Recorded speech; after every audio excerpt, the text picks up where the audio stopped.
igreja veio com o desejo de glorificar o nome do Senhor. Espírito Santo da verdade, que seja feito o seu querer, a sua vontade.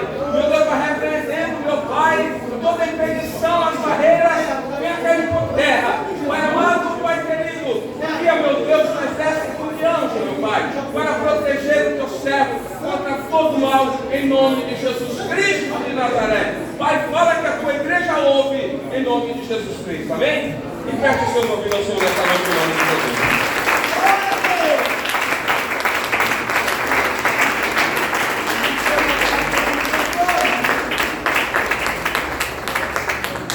Glória a Deus. Aleluia. Amém. Glória a Deus. A pastora igreja amém? Amém. Amém.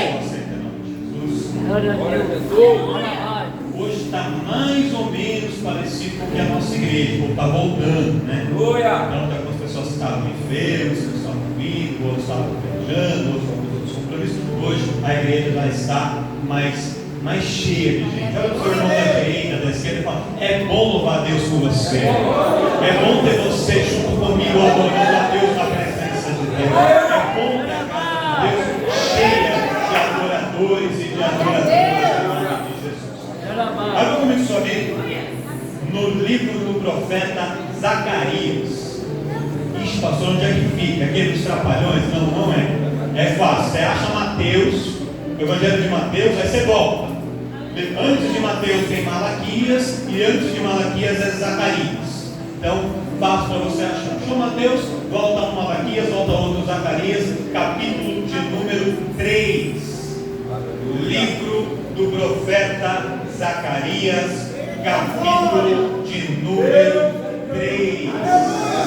Quem for encontrando já vai dando glória, aleluia, glória, aleluia, glória, em nome do Senhor Jesus. E quem não encontrou, acompanha conosco aqui pelo Data Show. Vamos fazer a leitura do verso 1 até o verso de número 4, para a honra e glória do nome do Senhor. Diz assim a epígrafe, o título: a quarta visão, o sumo sacerdote acusado por Satanás e justificado por Deus. Diz assim o verso 1 de Zacarias capítulo 3: e me mostrou o sumo sacerdote Josué, o qual estava diante do anjo do Senhor, e Satanás estava à sua mão direita para se lhe opor. Mas o Senhor disse a Satanás: o Senhor te repreende, ó Satanás. Sim, o Senhor que escolheu Jerusalém te repreende. Não é este um tição tirado do fogo? Ora, Josué, vestido de vestes sujas, estava diante do anjo. Então, falando, ordenou aos que estavam diante dele, dizendo: tirai-me estas vestes sujas. E a ele lhe disse: eis que tenho feito com que passe de ti a tua iniquidade, e te vestirei de vestes novas. Você pode dar um glória a Deus para essa palavra? Na cadeira de ocupações, dá uma salva de palmas para Deus.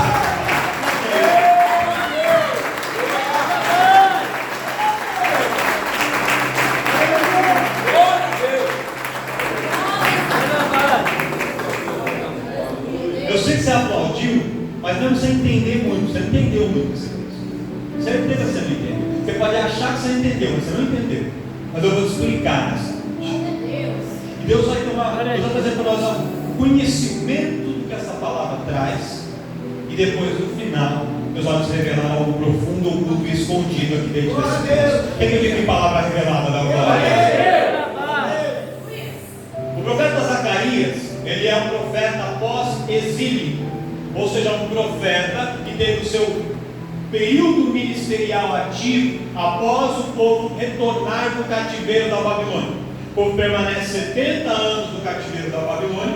Tem profetas que profetizaram antes do povo ir, são os profetas pré-exílicos, profetizaram antes exortando o povo, para que o povo não caísse no pecado, para que não fosse para o cativeiro. O povo não deu ouvidos. Existiram profetas que profetizaram durante o período do cativeiro, para manter a fé do povo viva, ainda que em meio àquela situação difícil. Foi pregado sobre um deles na quinta-feira, o profeta Ezequiel, que profetiza durante o período do cativeiro, e teve os profetas pós-exílio, ou seja, depois que o povo retorna do cativeiro.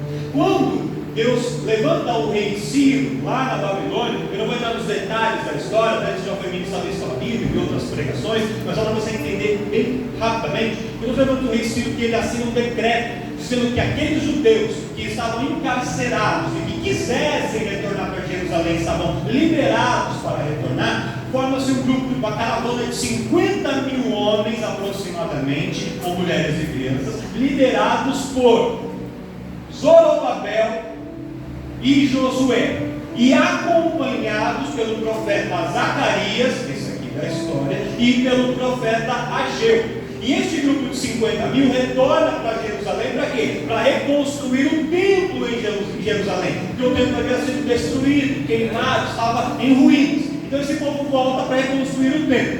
Quem era Zorobabel? Zorobabel era o líder político. Ele fazia como se fosse o papel de um rei, não era exatamente um rei, mas fazia como o papel de um líder político.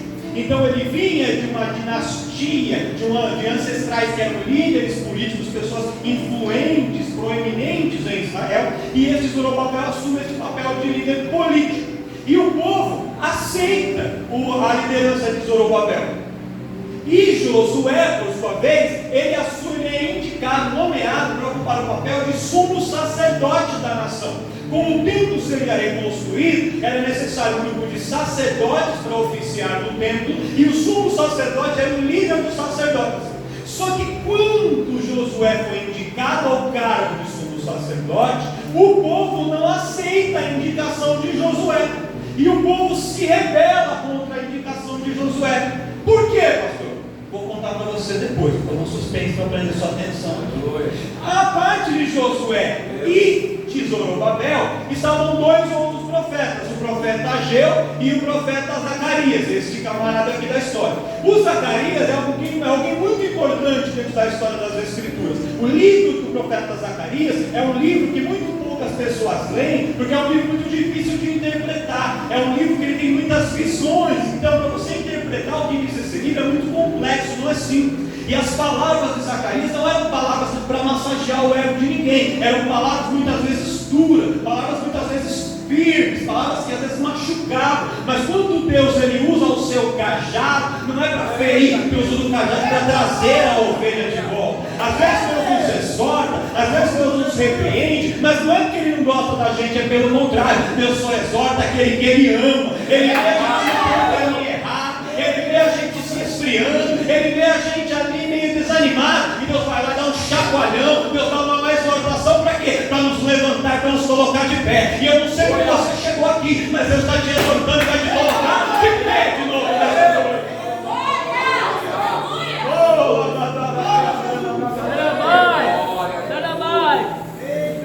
E o nome Zacarias, eu já ministrei sobre isso, significa Deus se lembra. Só que quando o próprio escritor Zacarias vai escrever um livro do seu nome, ele cita na sua genealogia o seu avô, o seu pai e ele. Diz assim: eu sou Zacarias, filho de Berequias e neto de Ido. E não era comum se citar muito o avô, era comum citar somente o pai. Mas por que Zacarias cita o nome do seu pai e do seu avô? Porque esses nomes têm um significado, uma simbologia tremenda. O avô de Zacarias, ele estava no Israel liberto e que foi levado para o cativeiro. E ele tem um tempo de liberdade e um tempo de cativeiro. O pai de Zacarias nasce na Babilônia e ele passa o tempo de cativeiro, assim como Zacarias também nasce na Babilônia. Só que Zacarias nasce na Babilônia e ele não termina a vida na Babilônia, porque ele sai com o povo que volta para Jerusalém. E o nome do seu avô Ido significa tempo determinado por Deus. O nome do seu pai Berequias significa Deus abençoa, e o nome de Zacarias significa Deus se lembra. Ou seja, quando o avô de Zacarias estava vivo, ele dizia assim: o povo está se corrompendo, o povo está saindo dos caminhos do Senhor, e por um tempo determinado tribulação, Deus vai permitir um tempo de luta, Deus vai permitir um tempo de choro, mas isso não vai durar para sempre, é só por um tempo determinado, porque o choro dura uma noite, mas a alegria vem uma noite inteira. E aí quando ele tem um filho, ele dá para esse filho o nome de Deus abençoa, profetizando que Deus abençoaria. Só que o tempo da bênção de Deus, o filho dele passa o tempo todo na Babilônia e parece que nada ia acontecer, parece que aquela bênção que o ídolo profetizou, que no tempo determinado Deus abençoaria, não iria acontecer, parece que Deus se esqueceu. Só que aquele Berequias, que era o nome significado a Deus abençoa, ele diz assim: pode parecer que Deus esqueceu, mas eu vou dizer, Deus se lembra, Deus se lembra, Deus se lembra, Deus se lembra. E quando ele tem um filho igual ao nome de Zacarias, que significa Deus se lembra, e Deus vem dizer para mim e para você, há um tempo determinado para o seu sofrimento, ele profetiza a bênção, pode parecer que ele se esqueceu, mas ele vem te dizer, ele se lembra da promessa que ele te fez, e no tempo determinado, ele vai cumprir sobre a sua vida. Você consegue profetizar para um crente aí do seu lado direito, lado esquerdo, dizer para ele assim, ó, no tempo determinado, Deus vai cumprir a promessa da sua vida, a promessa da sua família, a promessa que ele te fez.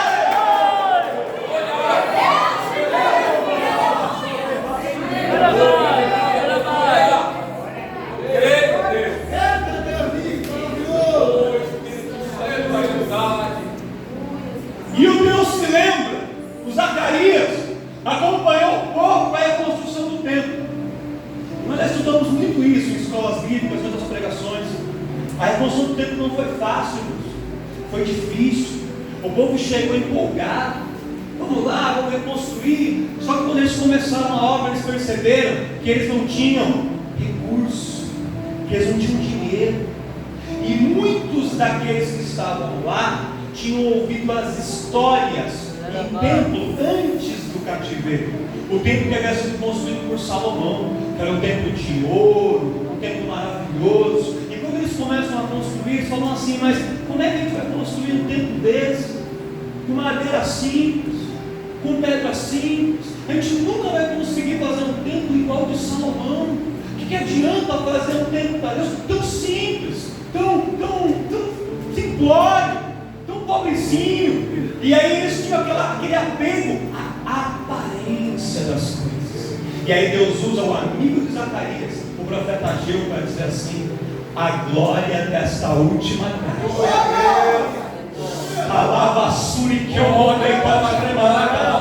A glória dessa última casa será maior do que a da primeira, porque a glória da primeira é o ouro nas paredes, a glória da segunda é Jesus que vai entrar dentro dela, é o Messias que está dentro dela. A glória de uma igreja, a glória de uma casa não está nos bens que ela possui, não está na aparência do templo, está na glória que Deus derrama, e Deus está derramando glória aqui nessa glória.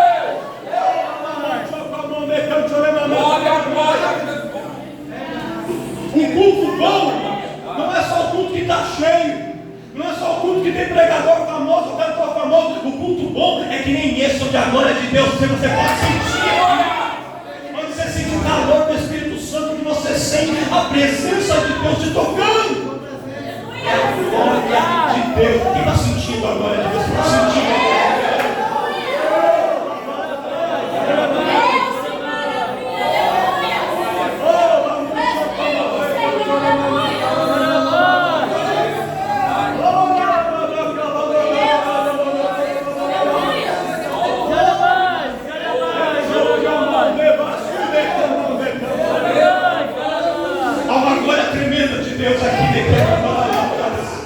Deus está trabalhando aqui no nosso meio nesta noite.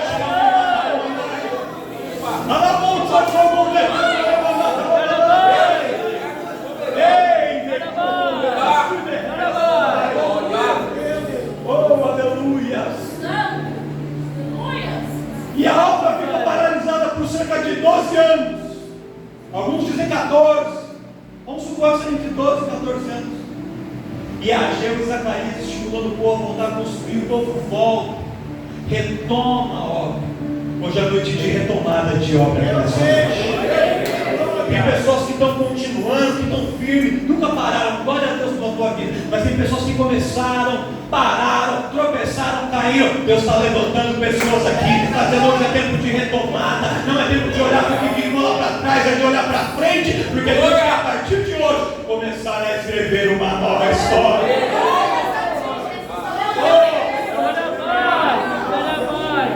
Aleluia.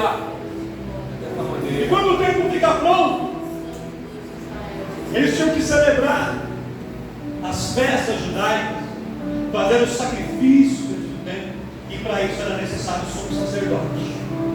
E quem era o sumo sacerdote? Josué. Esse Josué não é aquele Josué amigo de Moisés, não. Não é o mesmo, cara, é outro Josué. É o mesmo nome, mas é outra pessoa. Em outras traduções, até no livro de Êxodo, se não me engano, eles se referem como Josué, mas é a mesma pessoa, Josué. Quando Josué vai ocupar a posição do sumo sacerdote, o povo rejeita Josué. Por quê? Agora eu vou contar, dispensa, eu vou contar agora. Por vários motivos, por várias razões, várias. Um sacerdote, ou melhor, quem para ser sumo sacerdote, ele tinha que atender a alguns requisitos. Então ele tinha que ser descendente da família de Levi, da tribo de Levi, da descendência de Arão. Se não fosse da descendência de Arão, não poderia ser sumo sacerdote. Josué era da descendência de Arão. Entendeu? Só que o sumo sacerdote, desde o seu nascimento, ele passa por um processo de preparação. Então existem alguns rituais que ele cumpre aos 5 anos, aos 8 anos, aos 13 anos, e em várias idades ele passa por alguns rituais judaicos. Ele anda com determinadas roupas específicas. Ele come somente alimentos que são permitidos pela lei mosaica, pela lei de Moisés. Ele não pode comer qualquer coisa. Alguém para ser sumo sacerdote não pode tocar em mortes. Na verdade, o sumo sacerdote não ia nem em velórios inteiros, pela distância de morte, ele não podia tocar, ele não podia se aproximar de alguém que era morto. Alguém para ser sumo sacerdote tinha que se casar com uma mulher israelita virgem. Não podia se casar com uma mulher que não fosse israelita, ou uma mulher que fosse uma viúva, não podia. Ele tinha diversos requisitos que tinha que atender. E as pessoas olhavam para Josué e não enxergavam nele esses requisitos. Josué não atendia a essas premissas. Por quê? Porque ele era relaxado? Porque ele levava a vida do evangelho de qualquer maneira? Porque Josué, ele cresce no cativeiro da Babilônia. Responde para mim aqui, presta atenção. Escravo, veste o que ele quer ou o que dão para ele vestir? Escravo, come o que ele quer ou que deixam ele comer, coloca o que sobra da mesa? O que ele come? Josué não tinha seguido talvez os ritos da alimentação como deveria, mas não é porque ele não queria, é porque os processos da vida dele que ele passou durante toda a sua vida não permitiram. Josué talvez não andasse com as roupas como ele tinha que andar, não é porque ele não queria, mas porque ele não teve oportunidade. Mas aí o louvor foi cantado. As pessoas só olham esse momento, ninguém vê a sua história. As pessoas não sabem o que você passou para chegar até aqui. Só que olha e fala assim: você não atende os requisitos. Você não tem a aparência que deveria ter para ser pregador. Você não tem cara de pregador. Você não tem cara de levita. Você não tem cara de pastor. Você não tem aparência de profeta. Você não tem cabelo de missionário. Você não tem roupa disso ou daquilo. E as pessoas julgam pela aparência, porque dentro do nosso estereótipo a gente cria um modelo. E para mim o pastor tem que ser assim, uma missionária tem que ser assim, a pastora tem que ser assim, você cantor tem que ser assim. E quando a pessoa não se encaixa naquele modelo, a gente olha e fala: aponta o dedo, não serve, sai da fila, vai para lá. Mas eu quero te dizer uma coisa: quando alguém ocupa uma posição de liderança, antes de ser escolhido por homens ou receber a aprovação de homens, ele tem que ser escolhido pelo Deus de Israel. E quando Deus escolhe, ninguém consegue tirar alguém que Deus escolheu.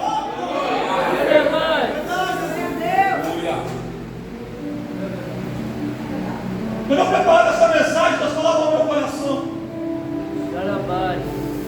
Tem muita gente aqui que não atende aos requisitos que o mundo, que a igreja acha que deveria ter para ter uma chamada. O pai não era pastor, a mãe não era missionária, quando era jovem tomava uma cervejinha, tomava uma canjibrina, uma canjibrina, não passou a vida toda a juventude nas vigílias, ficava no forró, ralando bucho. Conhece pouca igreja, mas conhece bastante balada, conhece o mundo, conhece muita coisa. Mas um dia o Senhor te chamou. Um dia Deus te pegou pela mão e te trouxe. Um dia Deus te levou e te resgatou deste mundo.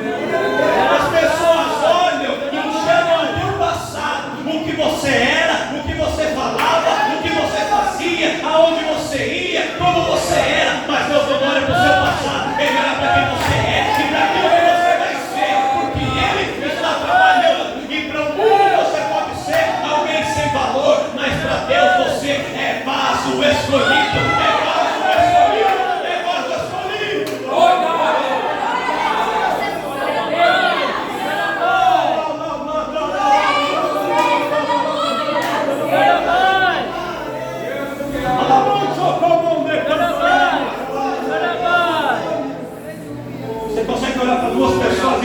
Você é vaso escolhido de Deus.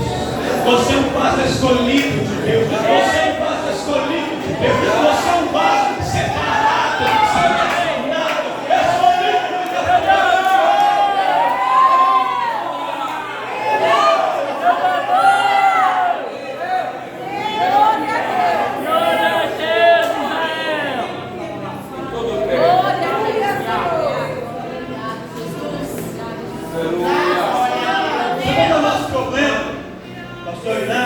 Eduardo, da coisa de hoje. A gente gasta mais tempo e mais energia tentando se adequar, se adaptar à forma do mundo, à forma dos homens, para ser aceito pelas pessoas, do que se preparar para ser aceito por Deus.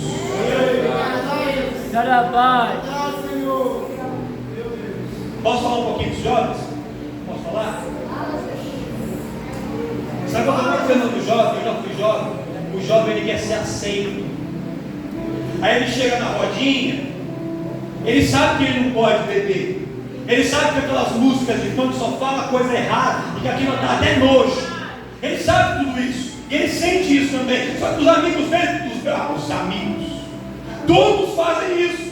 Então se ele não fizer, ele vai ser um peixe fora d'água, ele não vai ser aceito, ele vai ser colocado de lado, ele vai ser rejeitado. E ele não quer ser rejeitado, é o que ele faz? Ele faz de conta que se adapta, ele faz de conta que entra ali para poder fazer parte do grupo, para poder andar junto, para ser aceito no grupinho da escola, no grupinho da rua, no grupinho da faculdade, para tentar se adaptar, para tentar se encaixar. Só que eu vou te falar uma coisa, não se preocupe em encaixar no grupinho de um monte de pessoas, porque daqui a 2, 3 anos, essas pessoas nem vão fazer parte mais da sua vida. Sabe o que vai fazer parte da sua vida? Aquele que deu a vida por você na cruz do Calvário. Porque quando o seu amigo da escola te virar as costas por causa de uma namorada que ele arrumou, o outro for embora porque arrumou um emprego e vai para outro lugar, o outro for viajar e sumir, o outro viajar para qualquer lugar e desaparecer, sabe o que vai ficar com você? É o Senhor que vai te pegar pela mão, que vai te acolher, que vai estar com você no colo. Não se mude, não mude quem você é para agradar uma meia dúzia de pessoas, que nem vale a pena se agradar. E às vezes a gente quer se amoldar à forma do mundo, se adapte à forma de Deus.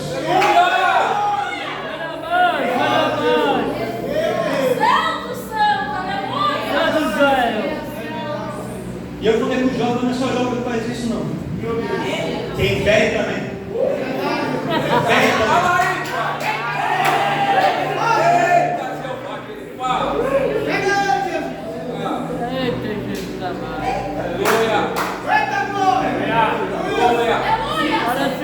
Vou parar por aqui.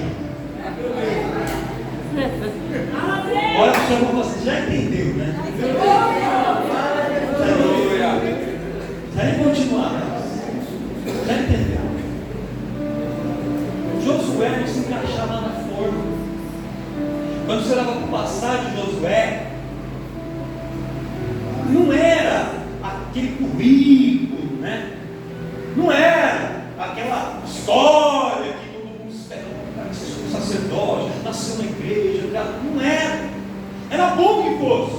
Se ele pudesse, ele gostaria de ser, mas não é. E vou te falar mais. É Santo Israel. As limitações que Josué passou, as situações que ele teve que enfrentar, ajudaram ele a se mudar, a se preparar de outra forma. Às vezes você passa um processo na vida, e você andou por caminhos que, por exemplo, eu não nasci exatamente na igreja, mas praticamente posso dizer que sim. E você tem conhecimento de coisas e de situações que eu não tenho. Como eu tenho conhecimento de situações e coisas que você não tem. Só que as nossas experiências têm que se completar e não se confrontar. Um que nasceu na igreja não é melhor do que o outro que estava fora e foi trazido do mundo. Como o contrário também não é verdadeiro. Cada um tem as suas experiências e Deus usa cada um da forma como Ele quer, da maneira como Ele quer, para a honra e glória do nome. Pedro era quase analfabeto, Paulo era muito culto. Deus usava Paulo para atingir um público e usava Pedro para atingir outro público. E os dois eram usados no nome do Senhor, era glorificado. Cada um com suas experiências. Dentro de uma igreja não existe competição, a gente soma esforços. Um gosta de tocar pandeiro, né, pastora Simone? O outro gosta de cantar aquele louvor que repete.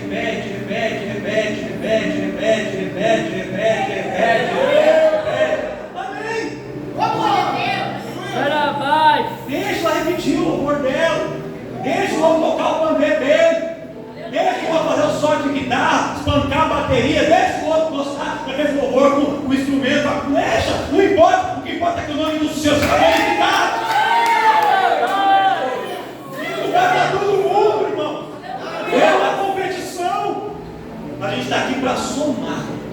Eu preciso de você, você precisa de mim, e nós precisamos de Cristo até.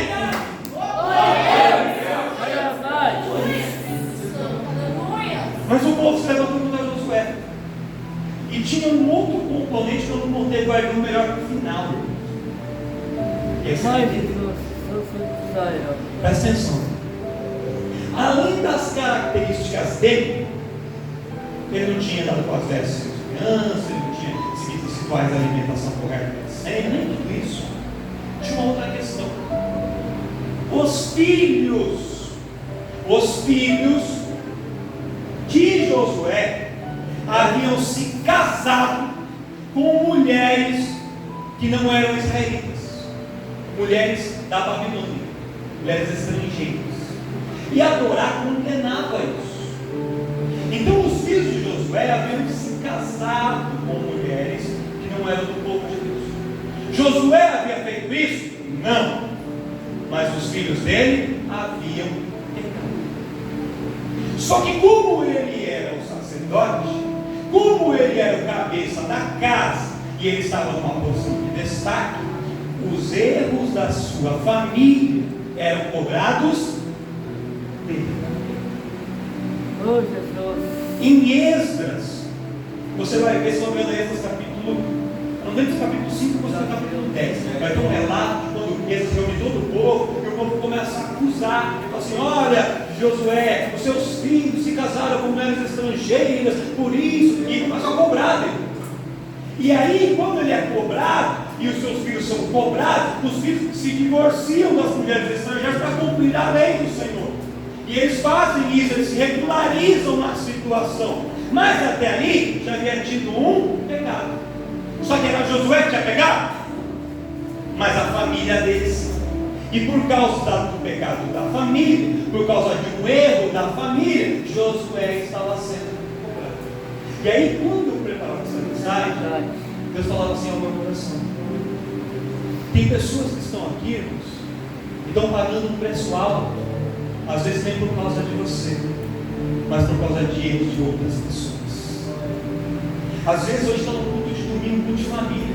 Tem mulher que vem para a igreja, fica anos a fio orando por um marido que não quer vir para a igreja, que prefere estar com os amigos no bar do que está dentro da casa do Senhor, e ela entra aqui, dobra o joelho e ora, e chora, e faz campanha, e sobe monte, desce monte, e ora. Não é nem para ela, não é nem pedindo dinheiro, está pedindo: Senhor, salva o meu marido, converte o meu marido, tira, Senhor, a cachaça da vida dele, traz ele para a igreja, e está ali pagando o preço. E a pessoa olha e fala assim: essa mulher aí não pode ser mulher de Deus, como é que ela sobe para poder pregar? Como é que ela vai profetizar? Olha o marido dela, como é que está. Tem pessoas que pagam o preço por causa do filho. Porque o filho não vai na igreja, porque o filho está na balada, porque o filho isso, o filho aquilo. E fala: como é que você pode querer ser alguém dentro do reino de Deus? Porque olha como está a sua família, olha como está a sua casa, olha como está o seu filho. E às vezes tem pessoas que são acusadas e que sofrem um peso por causa da família. Mas Deus manda dizer assim: hoje Ele vai entrar com providência dentro da sua família também. E Ele vai restaurar as situações da família também. Então vamos mudar o quadro dessa história. E aí, tem uma história, um relato do Talmud judaico, que eu vou compartilhar com vocês aqui, para a gente poder encerrar essa mensagem. Presta atenção. O que é o Talmud? Eu expliquei isso. Israel, os judeus, eles usam a Torá, são os 5 primeiros livros da Bíblia, o Pentateuco, como sua referência. A Bíblia deles era só os 5 primeiros livros da Bíblia. Então eles não têm os livros dos profetas maiores, profetas menores, eles não têm como a nossa Bíblia aqui. Então eles têm um outro livro, que não é uma Bíblia, é um livro milenar, onde tem as mesmas histórias que nós temos na nossa Bíblia aqui, eles também têm esses mesmos relatos, é o Talmud. Só que além de ter essas histórias relatadas, essas histórias são relatadas com muito mais detalhes, e além disso tem comentários dos sábios rabinos da época. Então é como se eles pesquisassem a história, contassem a história muito mais detalhada do que está aqui na nossa Bíblia. Nunca tiram nenhuma informação, nem contrariam nenhuma informação. Eles acrescentam informações com base nas pesquisas, e os sábios colocam alguns comentários, algumas opiniões. E tem uma história do Talmud judaico que diz o seguinte: quando Josué estava ainda na Babilônia, antes de voltar com o povo para Israel, para Jerusalém, os seus filhos lá na Babilônia tinham se casado com mulheres estrangeiras. Esse casamento foi há muito tempo, os casados. E aí Josué estava ali e tinha a sua vida na Babilônia. Ele ainda não era sumo sacerdote, ele não era. O seu pai tinha sido, então ele vinha de uma linhagem sacerdotal, mas não havia sumo sacerdote no período da Babilônia, porque não tinha tempo, não tinha festa, não tinha sacrifício, não tinha nada. Então ele tinha uma indicação, uma possibilidade de ser, mas ele na prática não era. E os seus filhos se casam com mulheres estrangeiras, e diz a tradição que Josué não exorta os seus filhos como deveria, que ele não cobrou os seus filhos como deveria, e que aquilo ficou como uma mancha na vida de Josué. E aí surgem 2 falsos profetas na Babilônia, 2 homens, um homem chamado Acabe, filho de Coali, e o outro homem chamado, peguei o nome dele aqui, vou achar aqui o nome do cidadão. Está em Jeremias capítulo 29, é o Acabe, filho de Colaías, e Zedequias, filho de Manassés. Olha só, esses 2 homens, eles começam a profetizar, dizendo assim: assim diz o Senhor, Deus manda dizer isso, Deus manda dizer aquilo, mas Deus não falava através da boca deles, eles eram falsos profetas. Pois bem, certo dia esses 2 falsos profetas vão até a filha de Nabucodonosor, que era o rei da Babilônia, e eles começam a dizer assim: olha, Deus está mandando dizer para você que você tem que se relacionar conosco, escolher um de nós, ou o Acabe aqui, ou eu aqui, o Zedequias, para você se casar, para você ter relações e se casar conosco. E eles começaram a dizer assim: assim diz o Senhor, Deus me mostrou em sonho, Deus me mostrou em visão. Aí o outro apareceu com a mesma coisa: olha, Deus me deu um sonho, Deus me deu uma visão, que falava isso para a filha do rei da Babilônia. A moça achou estranha a história e foi contar para o seu pai. Quando ela conta para Nabucodonosor, que já havia passado por uma experiência com Deus, ele já fez ele se transformar num animal, ficou ali por um tempo, ele conhecia o poder de Deus.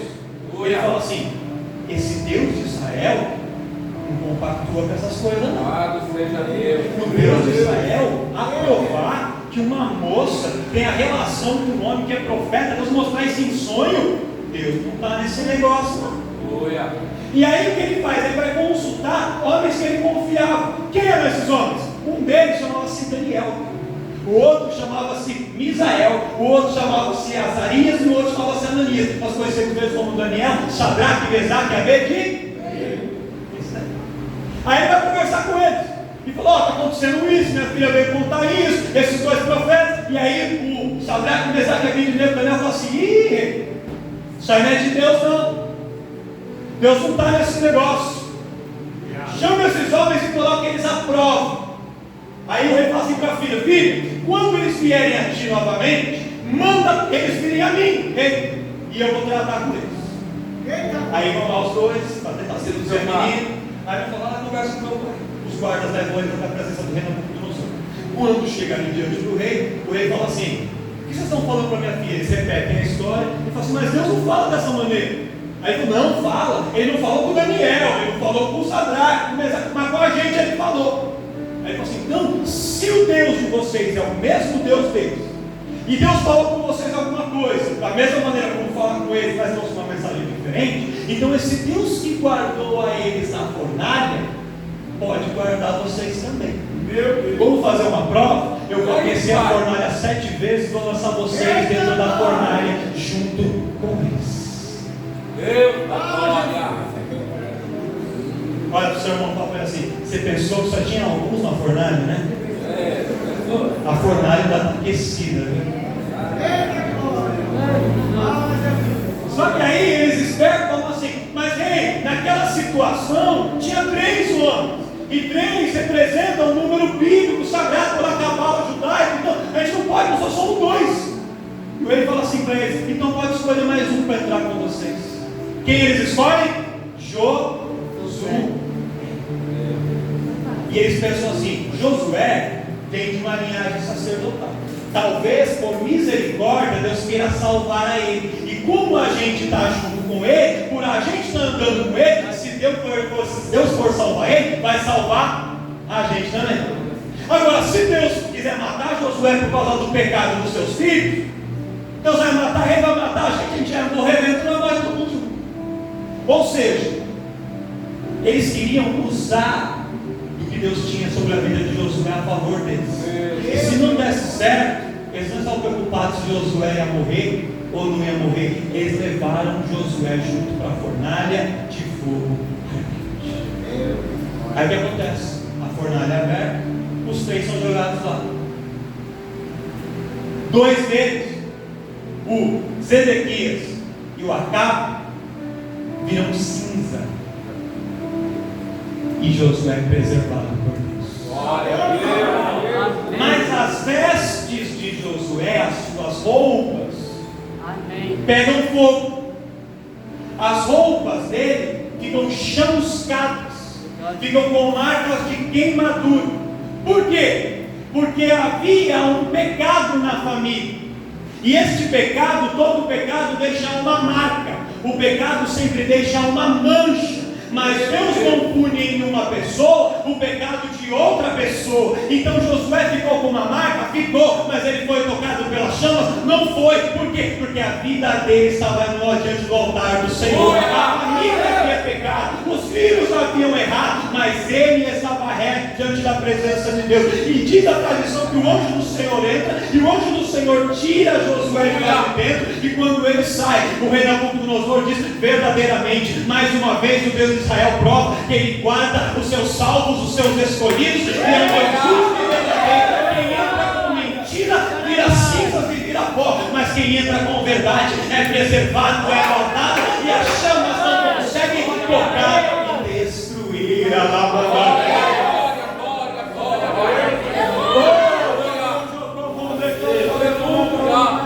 Pastor, por que você está dizendo isso para nós? Olha só, coloca para nós aí, irmão Richard, por gentileza, o verso de número 2. Olha o que diz o verso número 2. O povo se levanta contra Josué, para dizer que ele não merecia ser sacerdote. Amém. Aquele povo não fazia isso de livre e espontânea vontade só por eles. Eles estavam sendo instigados Glória a Deus. por Satanás. Satanás apareceu soprando, estava usando as pessoas. E ali acontece nesse momento um julgamento de Josué. E essa é a visão de Zacarias. E nessa visão, Satanás acusando Josué. Ele não pode ser sacerdote, ele não serve, ele não se encaixa no perfil, ele não usava as vestes que tinha que usar, ele não comia a comida que tinha que comer. Olha a casa dele, olha a família dele, os filhos dele se casaram com mulheres estrangeiras, olha tudo o que aconteceu. Ele não preenche os requisitos, ele não tem currículo, ele não tem capacidade, ele não merece estar. E o Satanás acusando. Aí o que Deus faz? Enquanto todo mundo começa a acusar, Deus se levanta para defender. Olha para o seu irmão da direita e fala assim para ele: se o homem vier te acusar, se Satanás tentar te acusar, você tem um Deus para te defender, você tem um advogado a seu favor, você tem alguém que luta pela sua causa, você tem alguém que vem em sua defesa. E Deus vai defender Josué. E o que Deus fala? Ele fala assim: Satanás, o Senhor te repreende, se eu mesmo na minha autoridade eu te repreendo, eu mando você se calar. Por quê? Porque eu, Deus, eu escolhi o meu povo, o povo de Israel, e fiz eles voltarem para Jerusalém. E esse Josué, ele vai ser sacerdote sim. Não pensa que eu não sei o que ele fez, não pensa que eu não sei do pecado dele, mas ele é um tição tirado do fogo. O que é um tição tirado do fogo? É alguém que entra dentro do fogo. É como você pegar um pedaço de lenha, você joga ele nas brasas, ele começa a pegar fogo. Só que antes de você começar a virar cinza, você vai lá e você tira. Quando você tira, ele ainda está incandescente, ele está em brasa. Deus estava dizendo assim: Josué andou na Babilônia, a família de Josué pegou na Babilônia, tiveram marcas, o fogo do pecado pegou, mas eu, Senhor, tirei, eu, Senhor, resgatei, eu, Senhor, salvei, e eu, Senhor, transformei. Ele é um tição tirado do fogo, ele entrou na fornalha, as roupas pegaram fogo, mas eu preservei a vida dele, porque eu tenho algo a fazer através da vida dele. O pecado pode deixar marcas no passado, mas Deus é Deus que restaura o presente e escreve uma nova história para o futuro. Pode Satanás acusar, pode um homem acusar, mas Deus tem uma história escrita para você a partir de hoje. E se você crê, creia que o anjo do Senhor está no nosso encontro, como foi o encontro de Josué. E o anjo fala assim: Josué, tira essas vestes com essas marcas de queimadura, tira essas vestes com marcas de fuligem, eu te dou vestes novas hoje, para você começar a partir de hoje uma nova história. Deus está dando veste nova para a crente aqui, Deus está dando vestes novas para pessoas aqui, porque é tempo de novidade de vida. E só tem novidade de Deus. Dá uma salva de palmas.